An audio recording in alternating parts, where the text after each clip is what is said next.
और आज हम अपनी क्लास को आगे बढ़ा रहे हैं। आज हमको दो टॉपिक कवर करना है। एक वायु संवेग के आधार पर वर्ड कितने प्रकार के होते हैं ये आपको बताना है, और उसके बाद तारत्व के आधार पर कितने प्रकार के होते हैं वो भी आपको बताना है। ठीक है, तो वायु संवेग के आधार पर आज हमारा क्या है, ये हमारा पहला पॉइंट है आज का। ठीक है, तो याद रखिएगा, बहुत मजा आने वाला है आपको पढ़ करके, एकदम अलर्ट हो जाइए। देखिए कह रहा है वायु संवेग के आधार पर जो वर्ड है इसको दो हिस्सों में बांट दिया गया। एक का नाम दिया गया अल्प प्राण, दूसरे का नाम दिया गया महाप्राण। बहुत सिंपल, एकदम आराम से समझिए। वायु संवेग के आधार पर वर्ड को कितने हिस्से में बांटा गया, दो हिस्सों में बांटा गया। पहले आप छोड़ो, पहले आप ये समझो कि वायु संवेग का मतलब क्या होता है। दोस्तों इसका मतलब है ये जो दोनों कैटेगरी बटी हुई ना, इसमें प्रत्यक्ष रूप से वायु का क्या है शामिल है, यहाँ पर इन्वॉल्व होगा। कैसे है सुनिए, इसको दो हिस्सों में बांटा गया। एक का नाम दिया गया अल्प प्राण, दूसरे का नाम दिया गया महाप्राण। आपके माइंड में आया होगा सर अल्प प्राण क्या होता है, महाप्राण क्या होता है। दोस्तों यहाँ पर दो शब्द है, आप देख पा रहे हो, एक शब्द है अल्प, दूसरा शब्द है प्राण। और अल्प प्राण का मतलब होता है थोड़ा या थोड़ी हवा। अल्प माने कम, प्राण माने हवा। प्राण को क्या कहा जाता है, हवा। हवा को क्या कहा जाता है, प्राण। क्यों, क्योंकि उसी की वजह से आप क्या है, जिंदा है, जीवित है। तो प्राण, वायु को क्या कहा जाता है, प्राण वायु कहा जाता है। तो यहाँ पर प्राण का सेंस क्या है, वायु से है। अल्प मतलब थोड़ा, यानी थोड़ी या थोड़ा वायु, और अगर महाप्राण कर दिए मतलब ज्यादा वायु। समझ में आ रहा है। तो याद रखिए ऐसा वर्ड जिनका उच्चारण करने में कम हवा या थोड़ी हवा छोड़ी जाए उसको अल्प प्राण कहते हैं, और जिनमें ज्यादा हवा छोड़ी जाए उसको क्या बोलते हैं, महाप्राण कहते हैं। जैसे कि सर एग्जांपल दे दीजिए। जैसे मान लीजिए आपने बोला क, आप बोल के देखो, ये मत पढ़ो, ठीक है, इसको छोड़ो, आप बोल के देखो क ख क ख। तो क में जितना हवा मुंह से निकल रहा है उससे ज्यादा हवा जो है वायु वो ख के बोलने में बाहर आ रही है। तो क ख ग घ, समझ रहे हैं। यानी देखिए एक एक स्टेप के बाद क में कम हवा, ख में ज्यादा हवा, ग में कम हवा, घ में ज्यादा हवा, अंगा में फिर से कम हवा। समझ रहे हैं। तो ये जितने कम हवा वाले हैं, कम वायु जहाँ निकलती है उसी को अल्प प्राण कहा जाता है, जहाँ ज्यादा वायु निकलती है उसी को महाप्राण कहा जाता है। तो एक निष्कर्ष पर दोस्तों हम लोग यहाँ पर पहुंच चुके हैं, और वो निष्कर्ष क्या है आगे देखिए यहाँ पर दे रहा है कि अल्प प्राण ध्वनियां किसे कहते हैं। ऐसा प्रश्न आपके एग्जाम में पूछता है। तो याद रखिए हमारे हिंदी वर्णमाला का पहला कॉलम, तीसरा कॉलम और पांचवा कॉलम। पहला, तीसरा और पांचवा मतलब क्या, अरे पहले वाले कॉलम में क कहा था आपने ना, और दूसरे वाले में तो तेज हवा उसको छोड़ दिए। तीसरा ग था उसको ले लीजिए, चौथा घ है तेज हवा है छोड़ दीजिए, फिर अंगा था। तो यानी आपको क्या निष्कर्ष निकला कि ये जो तीनों कॉलम है दोस्तों यहाँ पर कौन कौन से, एक तो पहला, तीसरा और पांचवा। पहला, तीसरा और पांचवा ये जो वर्ड होते हैं ये अल्प प्राण कहे जाते हैं। जैसे पहला वाला लाइन अगर आप पढ़ेंगे क ख ग घ अंगा, तो वहाँ पे पहले पे क आएगा, ग तीसरे पे आएगा, अंगा पांचवे पे आएगा।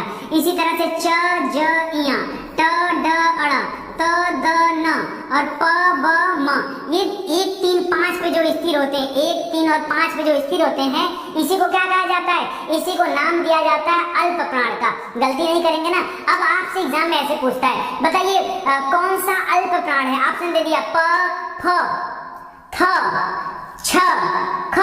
तो क्या हो जाएगा, अल्प प्राण मतलब जहां से कम हवा है, यानी जो पहला, तीसरा या पांचवा में आ जाए तो प जो वर्ड है ये पहले वाले कॉलम में आता है, इस वजह से अल्प प्राण क्या हो जाएगा, प हो जाएगा। समझ में आ रहा है। कुछ नहीं मेरे भाई, बस कम हवा ज्यादा हवा इतने का तो खेल है। वायु संवेग का मतलब यही होता है, वायु संवेग का मतलब यही होता है। समझ में आ रहा है आपको, ये चीजें आप याद रखिएगा। आगे देखते हैं दोस्तों। तो यहाँ पे याद रखिए अल्प प्राण, ठीक है। अल्प प्राण में दो चीजों को लिया जाता है, जैसे क से लेकर के म तक की चीजें तो मैंने आपको बता दी है। क से लेकर के म तक में क्या क्या, 1 3 5, लेकिन इसके बाद जो यर लव श ख स ह छत्रज्ञ है ये 4 से वर्ड में लिखे जाते हैं। समझ में आ रहा है। जब कभी आप क ख ग घ लिखेंगे तो क ख ग घ अंगा 5 होता है, च छ ज झ इया 5 होता है, ट ठ ड ढ अड़ 5 होता है, त थ द ध न 5 होता है, प फ ब भ म इतने स्पर्शी होते हैं, स्पर्शी व्यंजन कहे जाते हैं। 25 होते हैं टोटल। मूल कितने होते हैं, 16 होते हैं, कल ही पढ़ाया था आपको। और फिर य र ल व 4 ही हुआ ना। और फिर उसके नीचे स ख स ह फिर से 4 हुआ, फिर छत्रज्ञ ठीक है 3, तो ऐसे करके लिखा जाता है। तो यर लव जो है दोस्तों ये भी अल्प प्राण कहा जाता है, ये अल्प प्राण कहा जाता है। और कल ही मैंने बताया था यर लव ये अंतस्थ व्यंजन कहे जाते हैं। क्यों? क्योंकि अंदर से निकलते हैं, इसमें वायु क्या होती है अंदर की तरफ निकलते नहीं, अंदर की तरफ वायु जाती यर लव, और फिर जब बाहर आती श ख श ह उष्ण व्यंजन, उष्ण व्यंजन में क्या होती है गर्म हवा शरीर से बाहर आती है, समझ में आ रहा है? तो ये अंतस्थ व्यंजन हो जाएगा और ये है अल्प प्राण। और इसके साथ साथ याद रखिए यारा लवा बार बार एकदम रट लीजिए, एकदम रट लीजिए, यानी यहाँ 1 3 5 यारा लवा ये क्या है? ये अल्प प्राण कहे जाते हैं। दूसरा वाला कॉलम है और जो चौथा वाला कॉलम है ये महाप्राण है। दूसरा और चौथा कॉलम क्या है? महाप्राण है। लोग रटते हैं, लोग रटते हैं, रटना नहीं है। आप देखो कहाँ ज्यादा हवा आ रहा है, तो ख घ छ झ ठ ढ थ ध फ म, ठीक है? तो याद रखिए ज्यादा हवा आता है। दूसरा और चौथा कॉलम जो है ये महाप्राण कहे जाते हैं, इनको महाप्राण ध्वनियां कहा जाता है। साथ ही साथ स ख स ह जहाँ वो लास्ट वाले थे जिनको उग्र व्यंजन कहा जाता है वो भी कहाँ आते हैं? उनको भी महाप्राण में रखा जाता है। तो स ख स ह याद रखिए दोस्तों, प्रत्येक स्वर अगर आपसे कोई पूछ दे जो स्वर है सर अ आ इ सर ये भी क्या इसमें आते हैं क्या अल्प प्राण या महाप्राण? तो याद रखिए प्रत्येक स्वर वर्ण न तो अल्प प्राण है न ही महाप्राण है।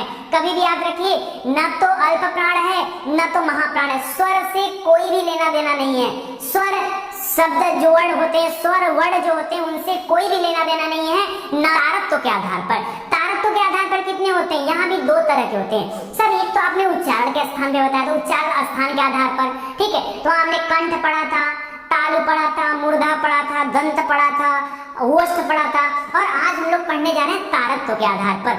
तारत्व में क्या होता है ये याद रखिए, इसमें एक शब्द याद रखिए, बहुत प्यारा शब्द है। पहले तो याद रखिए 2 तरह के होते हैं, एक घोष होता है एक अघोष होता है, ठीक है? देखिए लोगों को बड़ा कंफ्यूजन होता है। याद रखिए एक घोष होता है प्लस दूसरा क्या है एंड लगा लीजिए यहाँ पर, और दूसरा क्या है अघोष होता है। घोष और अघोष ये 2 होते हैं। अब एक बात बताइए, घोष को ही संघोष कहा जाता है। घोष को ही क्या कहा जाता है? चाहे घोष कहो चाहे संघोष कहो एक ही बात है, कंफ्यूज मत होइए। घोष संघोष एक ही है, ठीक है? तो घोष अघोष यहाँ पर याद रखेगा। अब देखिए क्या होता है, कह रहा है घोष या संघोष जिन वर्णों के उच्चारण में तारत्व पैदा होता है, या तारत्व माने क्या होता है? तारत्व माने होता है कंपन। क्या होता है? जिनके उच्चारण में कंपन पैदा हो जाए उसको क्या बोलते हैं? उसको घोष बोलते हैं। उच्चारण से ऐसा कंपन पैदा होता है और याद रखिए कहे जाते हैं घोष वर्ण। अब कौन कौन से होते हैं? याद रखिए क ख ग घ अंगा, ग घ अंगा। तो दोस्तों ये लास्ट के जो 3 होते हैं 3 4 5 इनको क्या माना जाता है? इनको सघोष माना जाता है या घोष माना जाता है। संघोष या घोष माना जाता है जो लास्ट के तीनों होते हैं 3 4 5, यानी ग घ अंगा, ज झ इया, ड ढ अड़, ध ध न, ब भ म। याद रखिए इनको घोष वर्ण कहा जाता है। और इसके साथ साथ ये जितने भी अंतस्थ वाले होते हैं, अंतस्थ में वो भी याद रखिए ह, यहाँ पे याद रखिएगा ह भी शामिल करिएगा। यर लव तो अंतस्थ होते हैं, और ह क्या था? ह आपका उफ्ड़ व्यंजन में आता था, स ख स ह, तो वहां से ह को उठा के लेके आइए और ह को रख दीजिए यहाँ पर। अब एक अपवाद वाला क्वेश्चन बन गया आपके एग्जाम में, बस यहीं से पूछ देता है, लोगों को याद आता नहीं, लोग गलती कर देते हैं। यर लव तो क्या था? घोष था, ये तो समझ में आ गया, लेकिन उसके साथ साथ ह जो है दोस्तों ये भी घोष में आता है, ये भी घोष में आता है। जबकि उफ्ड़ व्यंजन है उसके बाद भी इसको कहाँ शामिल किया जाता है? घोष में शामिल किया जाता है, संघोष में शामिल किया जाता है। समझ में आ रहा है? तो इसको ह को स्पेशली याद रखेगा। इसके अलावा प्रत्येक स्वर वर्ण भी क्या होते हैं? घोष होते हैं। जितने स्वर होते हैं वो घोष होते हैं। जबकि अल्प प्राण महाप्राण में क्या पढ़ा कि कोई भी स्वर अल्प प्राण या महाप्राण में शामिल नहीं किया जाता है। कोई भी स्वर अ आ इ जो होते हैं, ठीक है, इनको स्वर में शामिल अल्प प्राण या महाप्राण में शामिल नहीं किया जाता है, लेकिन सभी स्वरों को घोष में शामिल किया जाता है। घोष यानी संघोष में शामिल किया जाता है। समझ में आ रहा है? कॉन्सेप्ट क्लियर रखिए। मैंने क्या बताया? मैंने कहा तारत्व के आधार पर जिनका कंपन होता है उच्चारण में उनको घोष कहते हैं। लास्ट के जो तीनों है 3 4 5 कॉलम में कैसे? क ख को छोड़ दीजिए, ग घ अंगा, च छ को छोड़ दीजिए, ज झ इया, ट ठ को छोड़ दीजिए, ड ढ अड़। इस तरह से जितने भी होते हैं म तक उनको क्या कहा जाता है? उनको घोष कहा जाता है। समझ में आ रहा है? घोष वर्ड में आते हैं। और यर ल जो अंतस्थ व्यंजन है इनको भी घोष कहा जाता है। और साथ ही साथ ह अपवाद है, ह अपवाद है, ह अपवाद है, ह अपवाद है। बार बार बोल रहा हूँ, एग्जाम में यही आएगा, यही एग्जैक्ट यही आएगा और आप यहीं पे गलती करोगे, मत करिएगा मेरे भाई, ठीक है। और स्वर, जितने भी स्वर होते हैं इनको भी घोष कहा जाता है। आगे बढ़ते हैं। अघोष वर्ड क्या होता है? अब सुनिएगा ध्यान से, अघोष वर्ड क्या होता है? तो जो स्टार्टिंग के थे ना क और ख वाले, यानी पहला कॉलम और दूसरा कॉलम, ये जो था इनको अघोष कहा जाता है। इनके तारक में कंपन नहीं पैदा होता, न के बराबर होता नहीं होता, इसलिए इनको कहा जाता है। तो पहला और दूसरा कारण याद रखिएगा। इसके साथ साथ दोस्तों जो उफ्ड़ व्यंजन होता है हमारा, उफ्ड़ व्यंजन कौन सा? उफ्ड़ मतलब जो गर्मी देता है। गर्मी कौन देता है? श ख स ह, श ख स और ह यहाँ पे मत बोलिएगा। क्यों? क्योंकि ह कहाँ चला गया है? ह हमारा संघोष हो चुका है। ह हमारा क्या है? संघोष वर्ड में आ चुका है। तो ह यहाँ पर नहीं रहेगा। ह को छोड़ करके स ख श, स ख स क्या होता है? अघोष होता है, अघोष होता है, अघोष होता है। बार बार आपसे कह रहा हूँ, ठीक है। अब यहाँ भी मैं बता रहा हूँ, ये देखिए जितना भी मैंने हाईलाइट करके रखा हुआ ना, ये वो चीजें जो आप नहीं पढ़ते हो, और व्हाइट वाली वो चीजें जो आप पढ़ते हो, जो आपको आता है। जैसे अभी कल ही पढ़ाया था कंठ वर्ड, जिनमें कंठ का इस्तेमाल किया था। तो क ख ग घ ङ, ये कंठ में आ गया। आपने इतना पढ़ा, आपने इतना पढ़ा, और आपने क्या नहीं पढ़ा? अ और ह भी कंठ में आते हैं। अगर एग्जाम में पूछ दिया कौन सा कंठ ध्वनि है, आपके एग्जाम्पल में दे दिया ट, ठ, प और ह, बताइए ट ठ प ह, तो ह क्या होता है? ह जो होता है कंठ से निकलता है, ह कंठ से निकलता है। एक चीज और यहाँ पे जोड़ लीजिएगा, विसर्ग जो होता है दोस्तों, विसर्ग जानते हैं ना? विसर्ग, विसर्ग, विसर्ग किसको कहते हैं? अह को विसर्ग कहते हैं। क्या कहते हैं? अयोग वाया विसर्ग कहा जाता है। ये जो विसर्ग है ना दोस्तों, ये भी नहीं होता। तो यहीं से अह और अ और ह, इन दोनों को ले लीजिए। ये दोनों ही कंठ वर्ड, इनका उच्चारण स्थान क्या होता है? कंठ होता है, कंठ होता है इनका उच्चारण स्थान। याद रहेगा, क ख ग घ ङ और अह, क ख ग घ ङ और अह, ये क्या होता है? ये कंठ वर्ड उच्चारण में इस्तेमाल किया जाता है। तालु वर्ड में क्या होता है? मैंने कहा था तालु में क्या होता है? आपकी जीभ आपके तालु को जाके छू लेगी। तालु क्या आता है? जो मुख का ऊपरी हिस्सा परत है अंदर का, ठीक है, वो तालु कहलाता है। बिना जीभ को हिलाए आप च, छ, ज, झ इस तरह का कोई भी वर्ड मुख से बोल नहीं सकते, उच्चारण नहीं कर सकते। बोलने के लिए जीभ को ऊपर जाना ही पड़ेगा। च, छ, ज, झ, इया, ठीक है। तो याद रखिएगा च, छ, ज, झ, इया, और साथ में ईस यज्ञ याद रखेगा। क्या? यहाँ पे लाइन्स लिख दिया हूँ, ईस याद रखेगा, ईस यज्ञ, ठीक है। थोड़ा सा इसको सही कर लीजिए, एक सेकेंड। देखिए जैसे ई य स क्या है ना, तो इसको लिख लीजिए ई स यज्ञ, ठीक है। तो आपको याद रहेगा इस यज्ञ। इस यज्ञ में क्या होता है? जितने भी दिए हुए हैं ये तालु में आते हैं। और ई स में याद रखेगा बड़ा वाला स है प्लीज, जबकि इस कैसे लिखा जाता है? ऐसे लिखा जाता है ना, लेकिन यहाँ पे ध्यान दीजिएगा दोस्तों। अब याद करने के लिए आपको याद तो करना पड़ेगा, ठीक है। तो इस यज्ञ में क्या होता है दोस्तों, ध्यान दीजिएगा। इस यज्ञ मतलब च, छ, ज, झ, इया, ये आपसे एग्जाम में पूछता है तो आप तुरंत सीना चौड़ा करके जाते हो, बताते हो हाँ च जो है ये तालु वर्ण है। और अगर पूछ दिया बताओ यह क्या है, बताओ यह क्या है, सर नहीं पता, भूल गया, यह क्या नहीं पता सर। नहीं तो इतना नहीं करना है, यह क्या है? ये भी तालु वर्ण है। श बड़ा वाला स, बड़ा वाला स, ये भी क्या है? ये तालु वर्ण है। ईस यज्ञ, यज्ञ, ये दोनों क्या है? ये सब तालु वर्ण है। समझ में आ रहा है? एकदम याद रखेगा। मूर्धा में क्या होता है? आपकी जो जिह्वा है वो योगा करती है, उल्टी होकर के जाकर के, मतलब उल्टा होकर के क्या करती है? तालु को छूती है। ट, ठ, ड, ढ, अड़, ट, ठ, ड, ढ, समझ रहे? ट, ठ, ड, ढ। तो याद रखिए ट, ठ, ड, ढ, यहाँ पर क्या हो जाएगा? ये मूर्धा हो जाएगा। और इसके साथ साथ जो री है, र है, श है, री र श, री र स, ये भी क्या हो जाएगा? ये भी आपका मूर्धा हो जाएगा। याद रहेगा, मूर्धा हो जाएगा। अभी इसको याद करने का एक और टेक्निक बताता हूँ आपको, समझ में आ रहा है?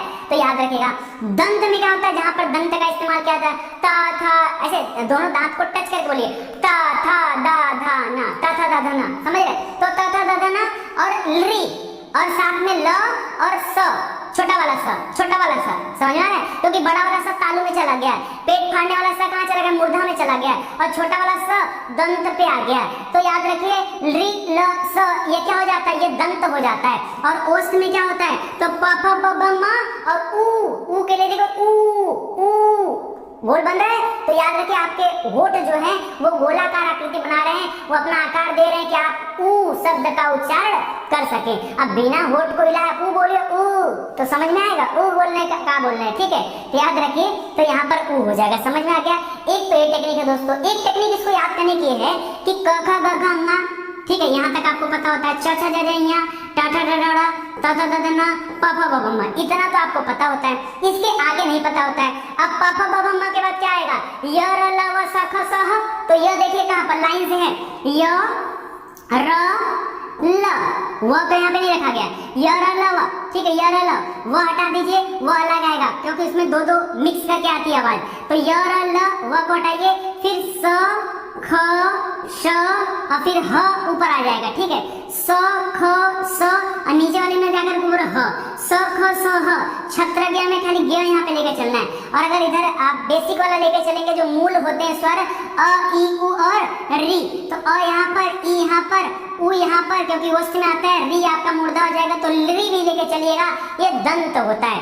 ऐसे भी करके आप याद कर सकते हैं, बहुत इंपॉर्टेंट है, हर बार एग्जाम में यहाँ से बहुत क्वेश्चन पूछे जाते हैं। आगे बढ़ते हैं दोस्तों, और कुछ कंफ्यूजन और आपको मैं देता हूँ। देखिए वर्ड उनके उच्चारण के स्थान पर कुछ चीजों को मिक्स करके भी आपको बनाया गया है, आपके लिए दिया गया है, ठीक है? मिक्स में जैसे याद रखिए यहाँ पर दंत और ओष्ठ को मिला दिया जाता है, दंत और ओष्ठ इन दोनों को मिला दिया जाता है, तो क्या हो जाता है, दंतोष्ठ हो जाता है। क्या हो जाता है, दंत धन ओष्ठ, मतलब दांत, ओष्ठ मतलब ओठ, दांत और ओठ ये जब दोनों मिल जाते हैं तो दंतोष्ठ हो जाता है। य र ल व को नीचे आना था और व यहाँ पे आ गया, और साथ में ओ, यानी जो ये आप ओठ का इस्तेमाल करो ये भी आ गया। तो याद रखिए व को क्या बोलते हैं, दंतोष्ठ बोलते हैं। इसी तरह से ओ औ इनको कंठोष्ठ बोला जाता है। क्यों? क्योंकि आवाज आपके कंठ से आती है और इसके साथ साथ आपका जो होठ है वो भी आकृति देता है। बोलिए ओ आओ, समझ रहे हैं? तो आपका होठ जो है वो आकृति देता है ताकि आवाज ये उच्चारण आप कर सको, तो ये कंठोष्ठ हो जाते हैं। ए कंठ आता है और तालु आता है, ए ठीक है, तो तालु आता है, कंठ और तालु आता है। इसके अलावा जो छत्री वाला छ था उसमें भी कंठ ताल आता है, तो इनको दोस्तों कंठ तालव्य कहा जाता है। एक साथ मिला देंगे तो क्या हो जाएगा, कंठ तालव्य कहा जाता है। दंत मूर्धा मतलब दांत और मूर्धा मतलब री उल्टा हो जाना, तो दंत मूर्धा में याद रखिए त्र आता है, जबकि मूर्धा में आपका क्या आता था, री आता था, ठीक है, तो याद रखिएगा। इसी तरह से तालु मूर्धा में स्र आता है, छत्रज्ञ जो पढ़ा था ना, ई से यज्ञ, ठीक है, ई श बड़ा वाला य और ग ये वहां आते थे ताल में, और यहाँ पर क्या हो जाएगा, तालु मूर्धा हो जाएगा स्र, ठीक है, तो इसको भी याद रखिएगा। नासिक मतलब जहां से नाक से आवाज आती है, अंगा, इया, अड़ा, न, ये सब क्या होता है, और म बोलेंगे तो उसमें भी नाक से आवाज आती है, इसीलिए इनको नासिका कहा गया, या कहीं कहीं नासिक के लिखा होगा। क्या लिखा होगा, नासिक के लिखा होगा। तो दोस्तों यहाँ पर दे रहा है महत्वपूर्ण प्रश्न है, समझिएगा। काकल्य वर्ड किसे कहते हैं, काकल्य वर्ड, इसको दो नाम से जाना जाता है, एक काकल्य कहा जाता है, एक स्वर यंत्रमुखी वर्ड कहा जाता है। स्वर यंत्रमुखी वर्ड या काकल्य वर्ड किसे कहते हैं, जैसे कल मैंने पढ़ाया था शहीद वर्ड किसे कहते हैं, मैंने कहा अ को, क्यों अ सबके साथ आता है, मान लो इसीलिए अ को शहीद वर्ड कहा जाता है, पढ़ा था ना कल। उसी तरह से आज मैं आपको पढ़ा रहा हूँ काकल्य वर्ड किसे कहते हैं, बताइए, काकल्य वर्ड या स्वर यंत्रमुखी, ठीक है, ये किसे कहते हैं, तो याद रखिएगा आपका उत्तर क्या हो जाएगा, जल्दी सोचिए, आपका उत्तर हो जाएगा ह को काकल्य वर्ड कहते हैं। और ये ह दोस्तों इससे संबंधित बात करिए, अभी मैं पीछे बताया आपको, यह अपवाद होता है, यह अघोष में नहीं आता है, जबकि अघोष में समस्त व्यंजन आते हैं, श ख स तीनों आते हैं, ठीक है, अघोष में, लेकिन ह वहां पर नहीं आता। ह कहाँ आता है, ह घोष में आता है, संघोष में आता है, ठीक है, तो इसको भी याद रखिएगा। दोस्तों आपसे पूछता है वत्स्य वर्ड, वत्स्य वर्ड दिख रहा है ना आपको, वत्स्य वर्ड किसे कहा जाता है, जल्दी से बताइए वत्स्य वर्ड किसे कहते हैं, तो आपको रटना पड़ेगा इसके लिए, ठीक है। वत्स्य वर्ड किसको कहते हैं, जल रस, जल रस, ऐसा सेट किया, जैसे ई से यज्ञ सेट किया था वैसे यहाँ पर जल रस याद रखिए, ज ल र और स, इनको वत्स्य वर्ड कहा जाता है, समझ रहे हैं, जल रस, ठीक है। समझ में आ रहा है? याद रखेगा जल रस। इसके अलावा दोस्तों स्पर्श संघर्षी वर्ड क्या किसे कहते हैं? दोस्तों मैंने आपको पढ़ाया था स्पर्शी व्यंजन किसे कहते हैं, तो क से लेकर के म तक स्पर्शी व्यंजन थे। अब मैं आपसे पूछ रहा हूँ स्पर्श संघर्षी, कंफ्यूज मत होइए, एग्जाम में ऐसे ही देता है, लोग गलत करके चले आते हैं। स्पर्श संघर्षी मैंने आपसे क्या पूछा? मैंने आपसे पूछा स्पर्श संघर्षी, स्पर्श संघर्षी, स्पर्श संघर्षी मैंने पूछा। ये कौन कौन से होते हैं? ये जो आपका ताल वाला होता है ना, च छ ज झ, ये स्पर्श संघर्षी होते हैं। ये संघर्ष के बाद निकलते हैं। स्पर्श संघर्षी कहा जाता है च छ ज झ को, और खाली संघर्षी किसे कहा जाता है? स ख स को।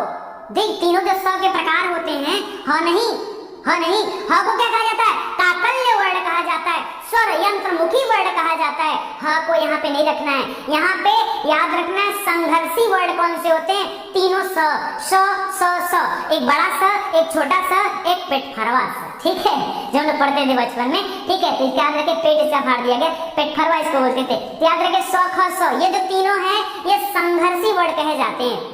और अगर स्पर्श संघर्षी लिख दिया, संघर्षी का एक शब्द जोड़ दिया स्पर्श, उत्तर बदल गया, च छ ज झ हो जाएगा, च छ ज झ, इया नहीं, च छ ज झ, च छ ज झ, ये क्या हो जाता है? ये स्पर्श संघर्षी हो जाएगा। अगर आपके मित्र ने बता भी दिया कि संघर्षी क्या है तो अगला क्वेश्चन डाल दीजिए, तब बताओ अगर संघर्षी है तो स्पर्श संघर्षी क्या है? अब टेंशन नहीं, अब टेंशन में। चलो और बताता हूँ क्वेश्चन। दोस्तों विवृत वर्ण किसे कहते हैं? विवृत वर्ण किसे कहते हैं? जिनको देखिए विवृत माने क्या होता है? विवृत का मतलब है मुंह का खुला होना, आ पूरा होठ खुल गया, आ। अब इतना होठ कहीं नहीं खुलता, पूरा स्वर व्यंजन में बताइए और कहीं पे आपका मुख इतना ज्यादा खुलता है जितना आ शब्द पे खुलता है, आ। समझ रहे हैं? तो याद रखेगा, तो इसको विवृत कहा जाता है, खुला हुआ। ये कहीं है, वो भी कौन सा? आ। अच्छा अर्ध विवृत किसे कहते हैं? जिसमें थोड़ा मुख खुलता हो, जैसे ए, में नहीं, ए, ओ, ठीक है, ए, आ। और ये जो इंग्लिश से लिया गया शब्द था दोस्तों, मैंने बताया था आपको इंग्लिश वाला आ, ठीक है। तो इसको भी याद रखेगा, ये अर्ध विवृत वर्ण कहा जाता है। 3 है, लोगों को 2 याद आता है, तीसरा याद नहीं आता। क्यों? क्योंकि तीसरा हमारे स्वर व्यंजन में तो है नहीं। अरे ऐसा आपने तो कहीं पढ़ा नहीं होगा ना, ऐसा कहीं पढ़ा? आ लिख करके चंद्र बिंदु भी नहीं, बस ऐसे है, ठीक है, बिंदी नहीं लगाया, नहीं तो आ हो जाएगा। आ तो जो लिखा जाता है वो अलग होता है, यहाँ अ करना है आपको, ठीक है, अ। तो अ ऐसे करेंगे आवाज निकलेगा, तो याद रखिएगा ये यहाँ पर आता है अर्ध विवृत। अगला प्रश्न है दोस्तों, सममृत किसे कहते हैं? किसे सममृत कहते हैं? सममृत किसे कहते हैं? तो याद रखिए इ उ याद रख रहे हैं? तो इनको क्या कहा जाता है? इनको समवृत्त कहा जाता है। अर्ध समवृत्त किसे कहा जाता है? समवृत्त हो गए यहाँ पर 2 होते हैं, ए और ओ। ए और ओ को क्या बोलते हैं? अर्ध समवृत्त बोलते हैं। क्या बोलते हैं? अर्ध समवृत्त बोलते हैं। तो इसको भी आप याद रखेगा। Thank you.